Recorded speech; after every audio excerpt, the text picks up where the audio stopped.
esse mesmo secretário, eu li uma matéria que ele percorreu vários gabinetes dentro da Assembleia e na matéria dizia que fazendo um convencimento para que os deputados aprovassem esse incentivo. E o senhor e ele quase saíram em vias de fatos dentro da Assembleia. É verdade? É verdade, fui na garganta desse cara, porque não admito. O incentivo que ele propunha para a van seria desoneração tributária na ordem de 50 milhões de reais por ano. Um estado pobre como Mato Grosso, durante 20 anos, estaria abrindo mão de receita para cuidar da educação, da saúde, das coisas do Não povo. iam fazer um contraponto ao senhor dizendo que por outro lado está gerando emprego, tá para... Não fizeram nenhum contraponto? Fizeram tudo isso. Ia gerar uma desoneração na ordem de 1 bilhão de reais ao longo de 20 anos. Ok. E eu me pontuei contra, porque vivem dizendo que não tem dinheiro para pagar o professor, para arrumar as estradas, para cuidar da saúde, vivem dizendo isso. E aí abre mão de um recurso como esse de uma forma desonesta, porque a lei de incentivos não foi feita para atrair comércio, foi feita para a indústria. E eu fui para as vias de fato, porque infelizmente as coisas têm que ser assim. Mas vocês iam sair ali no Anderson Silva ali não, né, deputado? Não iria, mas assim... Porque vias de fato, o que eu sei, vias de fato, você vai sair. Infelizmente... É que ele me afrontou, Jura? E ele foi lá fazer lobby na defesa da van, não sei por que interesse, não sei. E é isso que eu ia te perguntar. Tu acha que às vezes existem interesses que não é visível da população, de tanta defesa, como o do incentivo fiscal? Mas não tenho dúvidas que lá tinha um interesse muito grande e que nós não conseguimos provar nada, portanto não vou falar. E ganharam o incentivo fiscal? E não ganharam, porque ainda eu botei uma cunha nesse processo, fui para cima do governo, fiz o debate público, o debate foi para a comunidade, para a universidade, e o governo entendeu que esta empresa não poderia ser merecedora de incentivo, porque incentiva a van e quebra toda a estrutura de comércio que existe aqui há 20, 30, 40 anos. É justo isso? Não é. Em contrapartida, o grupo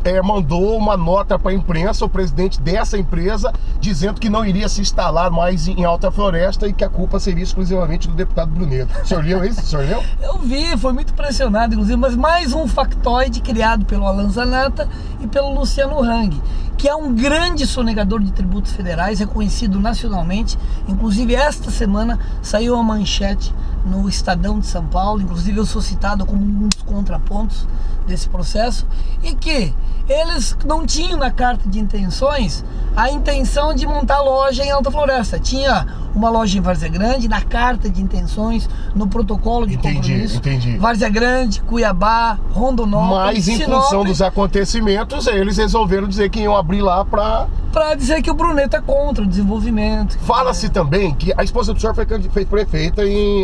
Candidata a prefeita. Exatamente. E ela não teve uma vitória na... Foi a segunda colocada. A segunda colocada. Quem ganhou teve o apoio do governador. Exatamente. E dizem também, e aí o senhor me confirma, que talvez muito dos seus enfrentamentos se dá pelo governador não ter apoiado a tua esposa em Alta Floresta. É verdade isso? Não tem lógica. Isso estão dizendo sistematicamente, porque quando não conseguem responder as demandas que a gente pontua, aí desvia o assunto tentando dizer que isso é problema político. Nós tivemos problemas políticos na disputa eleitoral, mas o meu trabalho parlamentar, ele continua permanentemente pontuando assuntos que ninguém pode negar. Medicamentos vencidos, hospitais que não foram repassados recursos, desvio de dinheiro da máquina pública. Deputado, então aí deixa eu perguntar, medicamentos, o senhor mostra, eu vi que apareceu em rede nacional, mas e aí, deputado, o que acontece? Nada? Bom, nós denunciamos a problemática do vencimento absurdo dos medicamentos. E o que existe por trás disso? Não é apenas medicamentos vencidos, Pop. Por trás disso existe uma máfia toda que coordena um processo de compra de medicamentos que... Isso é muito grave, hein, deputado? Muito grave, que compra medicamentos próximos do vencimento, que não tem controle na distribuição, uma série de problemas, e nesse mato tem coelho. O deputado federal, Pedro Henrique... Eu só queria concluir. Desculpa. Tá. Então assim, eu denunciei o vencimento, mas eu queria investigar as licitações, como é feita a compra dos medicamentos próximos do vencimento, por que não distribuem. Só para você ter uma ideia, Pop, você que é um cara ligado aos movimentos de bairro, lá venceu leite achocolatado, leite em pó, Viagra, até Viagra venceu naquele Não é pra dar risada, é que, poxa, é que não tem uma outra reação quando se ouve isso que não seja a rir de dizer, caramba. E aí eu volto a perguntar pro senhor, o que vai acontecer com esses assuntos que o senhor mostrou e provou que tá errado? Não depende só do senhor, obviamente. Eu tô perguntando, eu sei, mas em casa nem todo mundo sabe. E por que não vai adiante, deputado? Exatamente, esse é o problema. A Assembleia tem uma base ligada ao governo muito maior do que a população imagina. Veja só, aí eu propus uma CPI, conquistei 8 assinaturas e na hora da implantação da CPI... Você precisa de 9 na Assembleia também? 8. E aí o PSD, liderado pelo deputado Walter Rabelo, fez a retirada da assinatura do deputado Ayrton Português. Eu achei isso uma grande sacanagem com a população. Você tinha a CPI pronta, você tinha a quantidade de assinaturas suficiente para investigar exatamente o que você acabou de falar em relação aos remédios. É isso? Exatamente. E aí, na hora H, um dos deputados, que é o Português, ele retirou a assinatura, impedindo a implantação da CPI. Qual o motivo ele alegou para ter retirado a assinatura? Ele alegou que a liderança do governo, que é o deputado Walter Rabelo, tinha solicitado que ele retirasse, porque é uma posição de governo, é um partido aliado do governo e não poderia estar estimulando investigações dessa magnitude, porque iria atingir o governo como um todo e uma série de outros atores. Eu lamentei muito, fiquei muito irado. Imagino. Mas a gente tem que respeitar aquele processo que ele é democrático. Isso é a democracia. Pronto. O que é que, então, de tudo que o senhor já viu e soube e chegou até você, e eu imagino que o fato do senhor ser oposição, chega muitas sugestões de investigação do governo, né? Chega muito, porque o senhor é oposição. O que te mais assustou, hein, deputado? O dia que o senhor viu, falou, não, caramba, isso aqui é caso para prisão, não acredito que isso aconteça num estado como o nosso. Teve isso? Bom, tem sim. A partir do momento que fiz o entendimento e me aprofundei na questão dos incentivos, eu fui além dos incentivos. Eu fui investigar procedimentos licitatórios, cartas convites, contratações, pregões, uma série de outras coisas, relacionamento com empreiteiras. E aí eu me assustei diante de algumas coisas e denúncias anônimas de como as coisas aconteciam. Fiz algumas investigações e também propus uma CPI, mas só cheguei a 5 assinaturas. Aí o negócio é muito mais delicado e muito mais profundo. E eu não fico tranquilo diante desses fatos. Eu me questiono, a gente não consegue... Mas você não me citou o que foi?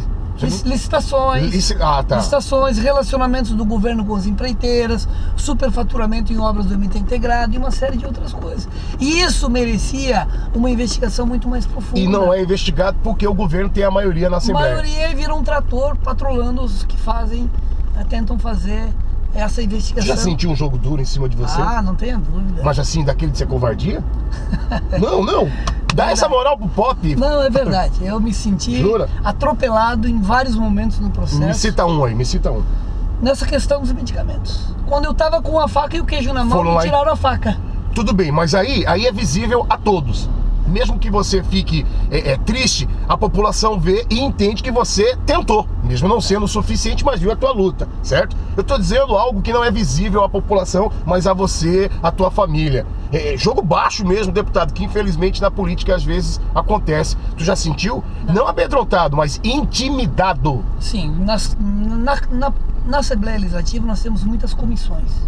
E pelo fato de eu ser polêmico, tentaram me afastar de todas as comissões. Tanto é que eu não presido nenhuma comissão. Eu faço parte de uma comissão que é a mais importante, porque eu fiz uma pressão muito grande sobre os colegas e a bancada e não permiti que me tirassem, mas fosse uma briga... A CCJ. A CCJ. E aí, através da CCJ, eu consigo trabalhar nas comissões. Mas não me permitiram participar efetivamente como presidente de nenhuma comissão, porque presidente de comissão, você sabe que a gente tem poder de intimar, de convocar... E principalmente a CCJ, né? E principalmente a CCJ, que todos os assuntos que passam pela Assembleia, elas passam obrigatoriamente por essa comissão, né? Exatamente. Se o senhor fosse governador, imagina 5 segundos comigo. Bruneto, governador de Mato Grosso. O que o senhor faria que o Silval tá fazendo errado, que o senhor faria certo, mas no primeiro dia? No primeiro dia? Primeiro dia? No primeiro dia. Não me dê 2 a 1 só.